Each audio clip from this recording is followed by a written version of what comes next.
Hello বন্ধুরা, আশা করছি আপনারা ভালো আছেন। তো আবারও ফারুক স্টাডি চ্যানেলের পক্ষ থেকে আপনাদের সবাইকে স্বাগত। তো আজকে যে আলোচ্য বিষয় থাকছে তা হলো ক্লাস 8-এর একটি টেস্ট পরীক্ষার প্রশ্ন ও উত্তর সমাধানপত্র। এই ক্লাসটি যারা তোমরা ক্লাস 8-এ ফার্স্ট টার্ম বা ফার্স্ট অ্যাসেসমেন্ট পরীক্ষা দেবে, এই পরীক্ষা দেওয়ার আগে অবশ্যই এই প্রশ্নগুলি তোমরা দেখে যাবে। এই প্রশ্নগুলি থেকে অনেকগুলি প্রশ্ন তোমরা কমন পাবে এবং পশ্চিমবঙ্গে ক্লাস 9, 10 এবং 11, 12 যে এসএসসি এবং এমএসসি পরীক্ষার মাধ্যমে সরকারি টিচার নিয়োগ করা হয়, সেই পরীক্ষার ক্ষেত্রে এখান থেকে ভূগোল বিষয়ে অবশ্যই এই প্রশ্নগুলি আপনারা কমন পাবেন। যেমন 2024 সালে যে মাদ্রাসা সার্ভিস কমিশনের পরীক্ষা হলো, এইখান থেকে এই লেহমান বিযুক্তি রেখা প্রশ্নটি এসেছিল। তো অবশ্যই আপনারা এখান থেকে কমন পাবেন বিভিন্ন চাকরির পরীক্ষায়, ডাব্লিউবিসিএস হোক বা গ্রাম পঞ্চায়েত বা আইসিডিএস বা পুলিশ, যে কোনো পরীক্ষায় ফুড এসআই বলো বা ক্লার্কশিপ, এখান থেকে প্রশ্ন আপনারা কমন পাবেনই পাবেন। তো ক্লাসটি না টেনে বা স্কিপ না করে পুরো ক্লাসটি দেখতে থাকুন, অবশ্যই আপনাদের উপকারে আসবে। তো কথা না বাড়িয়ে চলুন দেখে নিই প্রশ্নে কি বলা হয়েছে। সঠিক উত্তরটি নির্বাচন করে লেখো। প্রশ্ন নম্বর 1 বলা হয়েছে পৃথিবীর ব্যাসার্ধ হলো 6400 কিমি, 6370 কিমি, 6384 কিমি। তো অপশন অনুযায়ী আমাদের এখানে সঠিক উত্তর হচ্ছে 6370 কিমি, যদিও এটার সঠিক উত্তর হচ্ছে 6371 কিমি, কিন্তু ক্লাস 8-এর বইয়ে 6370 কিমি উল্লেখ রয়েছে বলে অপশন অনুযায়ী 6370 আমাদের সঠিক উত্তর। এই প্রশ্নের সাথে সাথে আমাদের মনে রাখতে হবে পৃথিবীর যে নিরক্ষীয় ব্যাস, তার হচ্ছে যে ব্যাসের পরিমাণ 12,756 কিমি এবং যে মেরু ব্যাস তার ব্যবধান হচ্ছে 12,714। তো আমরা যদি নিরক্ষীয় ব্যাস 12,757 এবং মেরু ব্যাস 12,714 কিমি থেকে বিয়োগ করি, তাহলে আমাদের উত্তর আসবে 43 কিমি। তাহলে যদি প্রশ্ন দেয় যে পৃথিবীর নিরক্ষীয় ব্যাস এবং মেরু ব্যাসের মধ্যে পার্থক্য কত, তো 43 কিমি। এই প্রশ্নটাও আপনারা মনে রাখবেন। তারপর 2 নম্বর প্রশ্নে বলা হয়েছে শিয়াল স্তরটি যে শিলায় গঠিত তা হলো ব্যাসল্ট শিলা, গ্রানাইট শিলা, চুনাপাথর। তো মনে রাখবে ব্যাসল্ট শিলা আমাদের হচ্ছে সীমার যে স্তর, অর্থাৎ ব্যাসল্ট শিলা সীমায় দেখা যায় এবং গ্রানাইট শিলা শিয়াল স্তর দিয়ে গঠিত। তো এখানে আলোচ্য উত্তর হচ্ছে আমাদের গ্রানাইট শিলা। চুনাপাথর একটি পাললিক শিলার উদাহরণ এবং ব্যাসল্ট হচ্ছে আমাদের সীমার উদাহরণ। সিলিকন এবং ম্যাগনেসিয়াম দিয়ে তৈরি ব্যাসল্ট, আর সিলিকন এবং অ্যালুমিনিয়াম দিয়ে তৈরি হচ্ছে শিয়াল। তো এখানে সঠিক উত্তর গ্রানাইট শিলা। তারপরে আমাদের বলা হচ্ছে কেন্দ্রমণ্ডলের তাপমাত্রা। তাহলে কেন্দ্রমণ্ডলের তাপমাত্রা হচ্ছে 5000 ডিগ্রি। 4000 থেকে 5000 হয় বহিঃকেন্দ্রমণ্ডল এবং অন্তঃকেন্দ্রমণ্ডলের মধ্যে যে ব্যবধান, সেটা হচ্ছে 5000 ডিগ্রি সেন্টিগ্রেড। 6000 হবে না, 3000ও হবে না। তো এখানে কেন্দ্রমণ্ডলের তাপমাত্রা বা উষ্ণতা হচ্ছে 5000 ডিগ্রি সেলসিয়াস। তারপর বলা হচ্ছে 4 নম্বর প্রশ্নে পাত সংস্থান তত্ত্বের জনক হলেন। পাত সংস্থান তত্ত্বের অর্থাৎ প্লেট টেকটনিক অনেক বড় বিষয়। তো আমাদের ফাদার্স অফ প্লেট টেকটনিক বলা হয় পিচোকে। পিচো। তো এখানে আলোচ্য উত্তর হচ্ছে পিচো, পার্কার, উইলসন, এরা সবই দিয়েছেন পাত সংস্থান তত্ত্বের ধারণা। 1960 দশকে আমাদের পিচো পাত সংস্থান তত্ত্ব সম্পর্কে পুঙ্খানুপুঙ্খভাবে আমাদের তত্ত্ব দিয়েছিলেন বলে পিচোকে পাত সংস্থান তত্ত্বের জনক বলা হয়, যদিও এটা 1965 সালে। তারপর 5 নম্বর প্রশ্নে বলা হয়েছে ইন্দোনেশিয়ার আগ্নেয়গিরি থেকে গাঢ় সান্দ্র এক ধরনের লাভা নির্গত হয় যাকে হাওয়াই দ্বীপের ভাষায় বলে পাহোহো আ আ কৌ টা টা। তো এখানে আলোচ্য উত্তর হচ্ছে পাহোহো। তারপরে 6 নম্বর প্রশ্নে রিক্টার স্কেলের সূচক মাত্রা কত? 0 থেকে 12, 0 থেকে 10, 0 থেকে 30। তো এখানকার আলোচ্য উত্তর হচ্ছে 0 থেকে 10। রিক্টার স্কেলের সূচক মাত্রা 0 থেকে 10, অর্থাৎ 0 থেকে 1, 2, 3, 4, 5 এরকম পরপর 10 পর্যন্ত রিক্টার স্কেলের সূচক মাত্রা বা মান থাকে। আর যদি মার্কারি স্কেল বলতো তো 1 থেকে 0 থেকে 12 হতো। 0 থেকে 12 হলো মার্কারি স্কেল। তো এখানকার আলোচ্য রিক্টার স্কেলের মান হচ্ছে আমাদের 0 থেকে 10, এই 10টি সূচক থাকে। তো সঠিক উত্তর 0 থেকে 10। এবার এক কথায় যে প্রশ্নগুলি রয়েছে সেগুলি দেখি। নাম্বার 1, কোন তরঙ্গ তরল বা অর্ধতরল মধ্য দিয়ে প্রবাহিত হতে পারে না? তো আমরা জানি পি তরঙ্গ এবং এস তরঙ্গ অর্ধতরল, কঠিন সব মাধ্যমেই যেতে পারে, কিন্তু এখানে এস তরঙ্গ আমাদের অর্ধতরল। এস তরঙ্গ অর্ধতরল বা তরল অবস্থার মধ্য দিয়ে যেতে পারে না। তো এখানে সঠিক উত্তর হলো এস তরঙ্গ। তারপর 2 নম্বর প্রশ্নে বলা হয়েছে একক আয়তনী পদার্থের মধ্যে কতটুকু ভর আছে তার পরিমাণকে বা পরিমাপকে পদার্থের কি বলে? তো অবশ্যই এখানে ঘনত্ব বলা হয়, ঘনত্ব মনে রাখবে। তারপরে 3 নম্বরে বলা হয়েছে অ্যাস্থেনোস্ফিয়ার স্তরে কোন চলন দেখা যায়? আমরা জানি অ্যাস্থেনোস্ফিয়ার কথার অর্থ হলো দুর্বল স্তর। এই দুর্বল স্তর দেখা যায় যে চলন তা হলো পরিচলন স্রোত। পরিচলন স্রোত অ্যাস্থেনোস্ফিয়ার স্তরে দেখা যায়, মনে রাখবে। 4 নম্বর প্রশ্নে বলা হয়েছে যখন দুটি পাত একে অপরের পাশ কাটিয়ে প্রবাহিত হয় কিন্তু সংঘর্ষে লিপ্ত হয় না, তখন তাকে কি বলা হয়? কি বলা হচ্ছে যখন দুটি পাত, একটি পাত এদিক থেকে আসছে, একটি পাত এদিক থেকে আসছে, এরকমভাবে আসছে কিন্তু এই সংঘর্ষ লাগছে না। সংঘর্ষ না লাগার ফলে যেমন শান আন্দিচ্যুতি।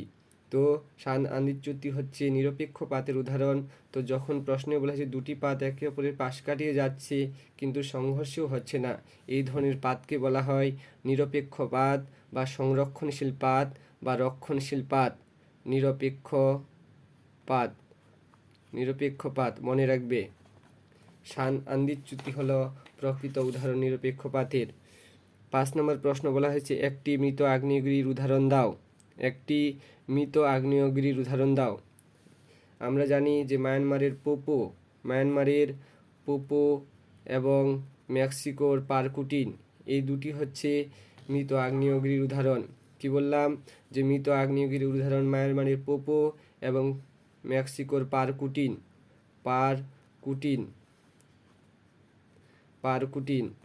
তারপরে বলা হয়েছে 6 নম্বর প্রশ্নে কোন তরঙ্গের ক্ষয়ক্ষতির পরিমাণ সর্বাধিক হয়? এল তরঙ্গ বা লাভ ওয়েভ। এল তরঙ্গের পরিমাণ সব থেকে বেশি হয়। 3টি তরঙ্গ আছে, প্রাইমারি, সেকেন্ডারি এবং টারসিয়ারি। এখানে টারসিয়ারির মধ্যে এল তরঙ্গ হলো সব থেকে বিধ্বংসী তরঙ্গ বা ক্ষয়ক্ষতির পরিমাণ সব থেকে বেশি, মনে রাখবে। তারপরে সত্য মিথ্যা প্রশ্ন বলা হয়েছে কি যে 1 নম্বর প্রশ্নে উষ্ণ প্রস্রবণ দেখা যায় বক্লেশ্বরে। হ্যাঁ, পশ্চিমবঙ্গের বক্লেশ্বরে আমরা উষ্ণ প্রস্রবণ দেখতে পাই, তাহলে এটা সঠিক, সত্যটি লিখে দিলাম। তারপরে 2 নম্বর প্রশ্নের সীমা স্তরটি সিলিকন ও অ্যালুমিনিয়াম দিয়ে গঠিত। কখনো নয়। সীমা কি বলা হচ্ছে? আমরা যদি SiMa লিখি তাহলে 2 ভাগে ভাগ করে দিলে SI মানে সিলিকন, Ma মানে ম্যাগনেসিয়াম, তাহলে সীমা স্তরটি সিলিকন এবং ম্যাগনেসিয়াম দিয়ে গঠিত। এখানে বলা হয়েছে অ্যালুমিনিয়াম, তো এটা ফলস। ঠিক আছে, কি বললাম? যে সিলিকন ও অ্যালুমিনিয়াম দিয়ে গঠিত স্তরটি হচ্ছে শিয়াল। SiAl থেকে শিয়াল। SI মানে সিলিকন, Al মানে অ্যালুমিনিয়াম, কিন্তু এখানে আমাদের শিয়াল না বলে সীমা বলেছে বলেই এটি ফলস, অর্থাৎ মিথ্যা। তারপরে 3 নম্বর প্রশ্নে বলা হয়েছে অন্তঃকেন্দ্রমণ্ডল ও বহিঃকেন্দ্রমণ্ডলের মধ্যে যে বিযুক্তি রেখা রয়েছে তা হলো লেহমান বিযুক্তি রেখা। লেহমান বিযুক্তি রেখার অপর নাম বুলেন বিযুক্তি রেখা। অবশ্যই মনে রাখবে এখান থেকে 2024 সালে এমএসসি পরীক্ষা যে হলো সেখানে এই প্রশ্নটি এসেছিল। তো অবশ্যই আপনারা মনে রাখবেন যে বিভিন্ন যে বিযুক্তি রেখাগুলি রয়েছে ভূ অভ্যন্তরে সেগুলো কবে হয়েছিল, কে দিয়েছিল, কত সালে দিয়েছিল, কার কার মধ্যে কোন বিযুক্তি রেখা রয়েছে তা অবশ্যই আপনারা মনে রাখবেন। কি বললাম, অন্তঃকেন্দ্রমণ্ডল ও বহিঃকেন্দ্রমণ্ডলের মধ্যে যে বিযুক্তি রেখা রয়েছে তাকে লেহমান বিযুক্তি রেখা বলে। তো এটা সত্য, অবশ্যই আপনারা মনে রাখবেন। কি বলা হচ্ছে যে কনরাড বিযুক্তি রেখা, যেমন শিয়াল ও সীমার মধ্যে কনরাড বিযুক্তি রেখা ভূবিজ্ঞানী কনরাড 1925 সালে দিয়েছিলেন। তারপরে মোহ বিযুক্তি রেখা, এখান থেকে মনে রাখবেন যে শিলামণ্ডল ও গুরুমণ্ডলের মাঝে আমাদের রয়েছে মোহ বিযুক্তি রেখা। 1909 সালে মোহরভিষিক মোহ বিযুক্তি রেখা দিয়েছিলেন। তারপরে আমরা যদি রেপিটি বিযুক্তি রেখা ধরি তাহলে রেপিতি বিযুক্তি রেখা রয়েছে বহি ও অন্তঃকেন্দ্রমণ্ডলের মাঝে। ভূবিজ্ঞানী রেপিতি বিযুক্তি রেখা আবিষ্কার করেন। তারপরে গুটেনবার্গ বিযুক্তি রেখা যদি আমরা ধরি তাহলে কি বলা হবে, গুরুমণ্ডল ও কেন্দ্রমণ্ডলের মাঝে গুটেনবার্গ বিযুক্তি রেখা রয়েছে। 1897 উইচার্ড এবং 1912 সালে জার্মান ভূবিজ্ঞানী বেনো গুটেনবার্গ আমাদের গুটেনবার্গ বিযুক্তি রেখা দেন। লেহমানটা বললাম যে বহিঃকেন্দ্রমণ্ডল ও অন্তঃকেন্দ্রমণ্ডলের মাঝে 1936 সালে ইঙ্গে লেহমান এই লেহমান বিযুক্তি রেখা দেন। তো অবশ্যই যারা এমএসসি এসএসসির জন্য প্রিপারেশন নিচ্ছেন আপনারা অবশ্যই এই বিযুক্তি রেখাগুলো দেখে যাবেন। এখান থেকে 2024 সালে এমএসসি পরীক্ষায় প্রশ্ন এসেছিল, যেগুলো বললাম এখান থেকে অবশ্যই আপনারা কমন পাবেন, একটা না একটা প্রশ্ন কমন পাবেন। আর যারা এইটে পরীক্ষা দেবে তোমরা অবশ্যই এই 4টা বিযুক্তি ভালো করে পড়ে যাবে। তোমরা ওই সাল পড়তে হবে না তোমাদের, যারা এইটে পরীক্ষা দেবে তোমরা কার মধ্যে কার বিযুক্তি রেখা যে কনরাড, কার মধ্যে রয়েছে শিয়াল সীমার মধ্যে অবস্থান করছে, অর্থাৎ কনরাড বিযুক্তি রেখা কার কার মধ্যে আছে, বা দিয়ে দিল শিয়াল ও সীমার মধ্যে কোন বিযুক্তি রেখা রয়েছে, তো কনরাড বিযুক্তি রেখা। তোমাদের প্রশ্নগুলো এরকম ডিরেক্ট আসবে। তারপরে আমরা দেখব 4 নম্বর প্রশ্নে বলা হয়েছে যে journey to the centre of the earth বইটির লেখক কে। তাহলে জুল ভার্ন দেওয়া হয়েছে সত্য মিথ্যা প্রশ্নে, তাহলে অবশ্যই সত্য। জুল ভার্ন 1867 সালে জুল ভার্ন 1867 সালে এই বইটি লিখেছিলেন, মনে রাখবে। তারপর 5 নম্বর প্রশ্নে ভারতের ব্রেন, হাওয়াই দ্বীপের মৌনালয়া এবং লিপারি দ্বীপের স্ট্রম্বলি হলো সুপ্ত আগ্নেয়গিরি, কখনোই নয়, তাহলে এটা ফলস। এই সমস্ত যে ভারতের ব্রেন, হাওয়াই দ্বীপের মৌনালয়া এবং লিপারি দ্বীপের স্ট্রম্বলি, এগুলো সবগুলোই হচ্ছে সক্রিয় আগ্নেয়গিরি, মানে অ্যাক্টিভ সক্রিয় আগ্নেয়গিরি উদাহরণ। সক্রিয় আগ্নেয়গিরি এইখানে বলা হয়েছে যে 3টি আগ্নেয়গিরির নাম, সব কটি হচ্ছে অ্যাক্টিভ বা সক্রিয় আগ্নেয়গিরির উদাহরণ, কিন্তু এখানে সুপ্ত আগ্নেয়গিরি বলা হয়েছে বলে ফলস, মনে রাখবে।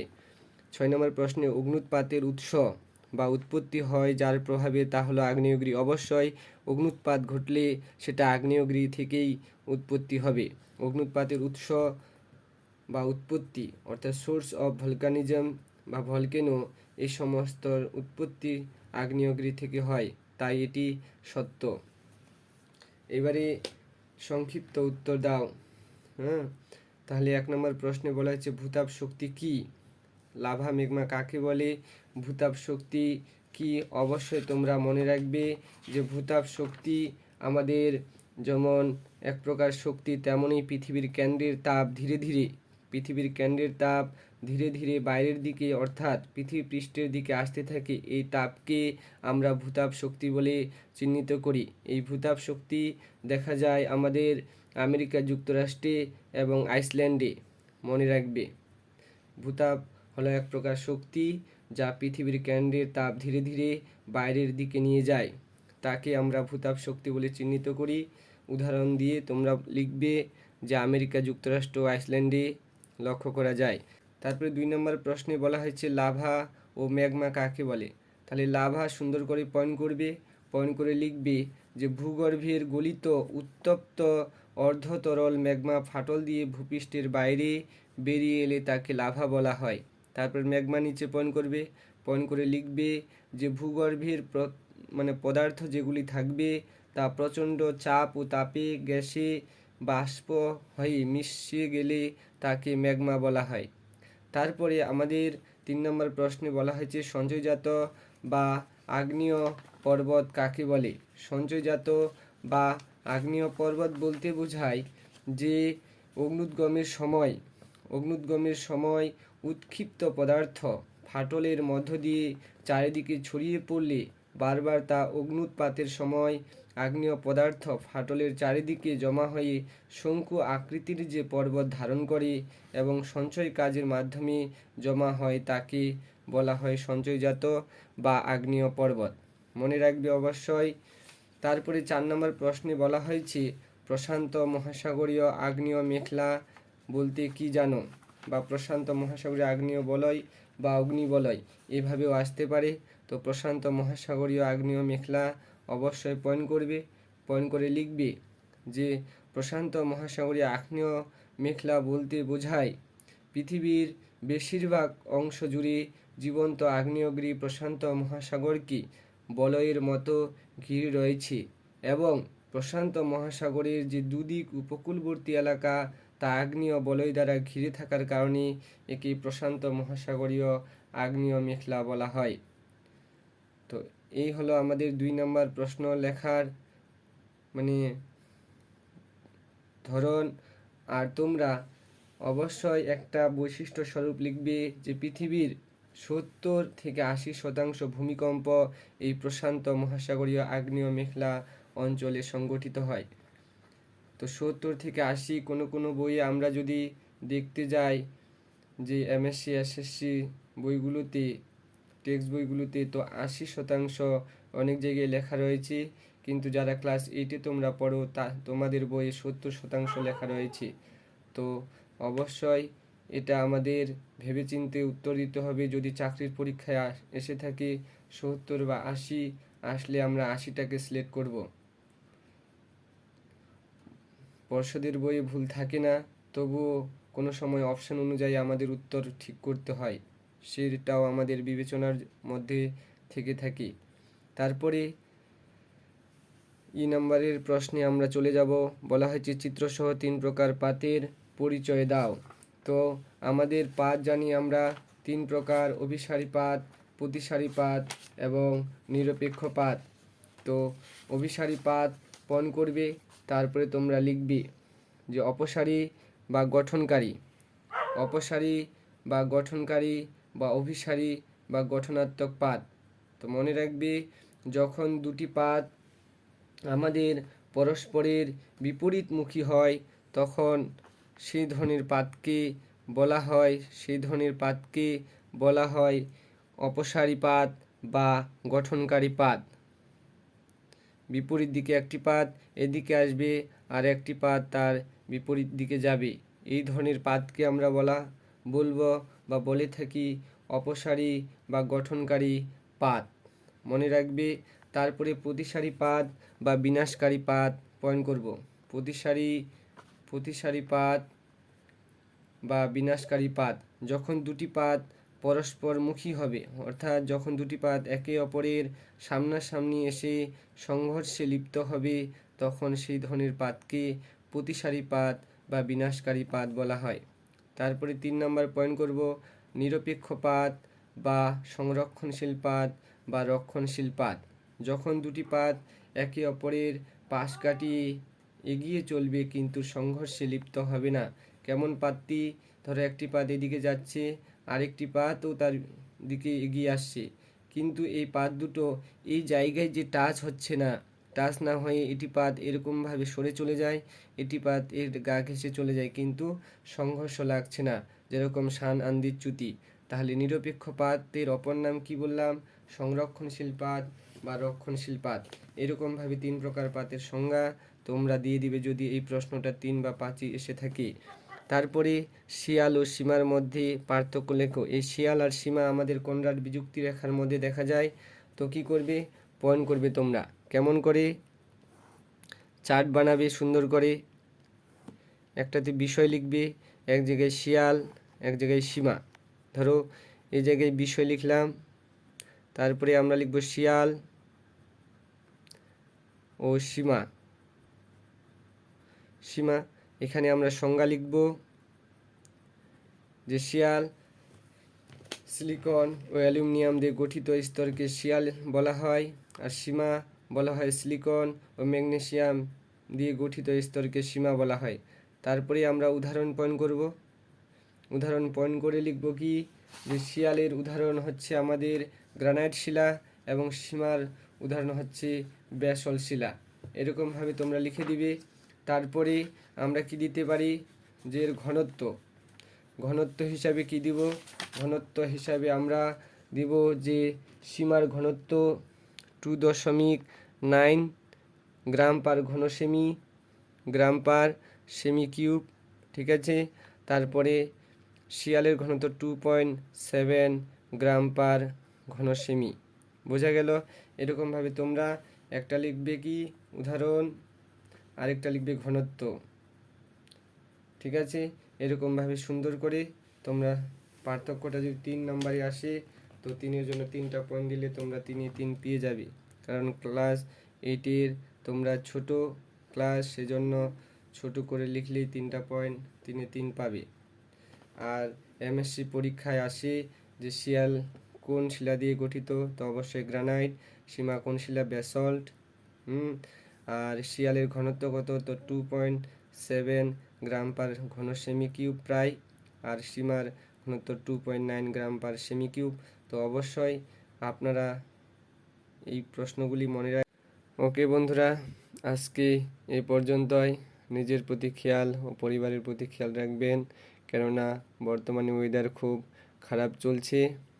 এবং ক্লাসটি ভালো লাগলে লাইক কমেন্ট দিয়ে আপনার উপস্থিতি জানিয়ে দেবেন, এবং ফারুক স্টাডি চ্যানেলটিকে কাইন্ডলি সাবস্ক্রাইব করে নেবেন। Bye, thank you.